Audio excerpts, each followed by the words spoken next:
Can you see? Standing in the shadows of two steadfast symbols, a reflection amidst two anniversaries of overcoming adversity. We have been faced with many terrible tragedies. Whether you talk about the bombing of Pearl Harbor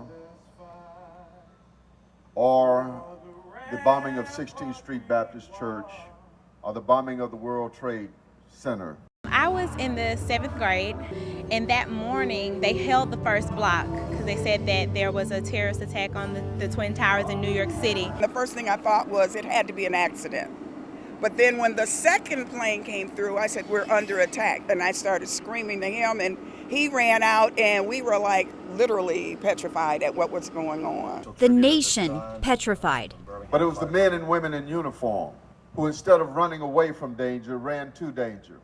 A sacrifice that took the lives of 343 firefighters remembered.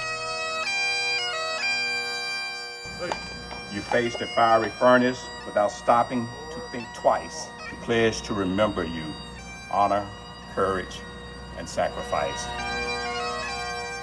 In Birmingham, Haley Westbrook, ABC 3340. Competition is a funny thing. For marching band members, it's about knowing your routine, knowing your instrument, staying in key, and staying in line. But it's also a good idea to know your opponent. For two girls at two different high schools, they know each other better than they think. 14-year-old Anna Homan, 14-year-old Mary Ashton Bamberg. Anna goes to Gordo High, Mary Ashton to Bibb County High.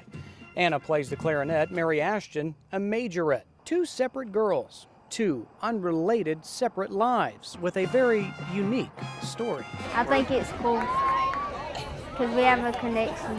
Their friendship started at birth. It's actually really cool that we're so close to each other when we were born in the exact same place. That place being the Republic of Kalmykia Orphanage in Russia.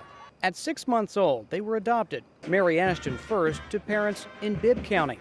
Anna 6 months later to her parents. It's neat because we are both from Alabama. In Gordo. I didn't know that she was in band, and then my parents told me. Then last fall at the Cavalcade of Bands, their first meeting. It was actually pretty cool knowing that we were both on the same field. And we got to meet each other for the first time after it, too. Since then, their friendship has been growing. We text each other like a lot sometimes. Two different girls, one very unique bond. I would have somebody who has a background like mine in case I needed any help. I know that she would understand what I'm going through. A relationship that started at birth and will continue for years to come. It goes up. In Tuscaloosa County, Bryant Somerville, ABC 3340. A driving guide to Highway 280 with childlike illustrations calls the changes simple. No, not really. The diagrams even left some drivers more confused. I think this is what they're trying to do here, where there's almost a highway over the highway. And so I'm thinking this is kind of what they're trying to do, but this diagram does not help me understand really what's going on here. There is no highway over 280. We're taking the driving guide on the road going down 280 from Birmingham to Shelby County. The wait at the light in front of the Mountain Brook Office Park should be shorter because cars will no longer be able to go straight across the highway. And at Cherokee Road, outbound traffic will no longer have to stop. Cars will only be able to make a right-hand turn off Cherokee Road onto Highway 280, which means making a U-turn if you need to go in the other direction.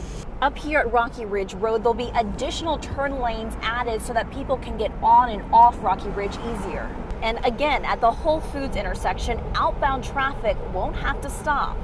Do drivers think the changes will help? I think once people get used to the changes, hopefully they'll like them.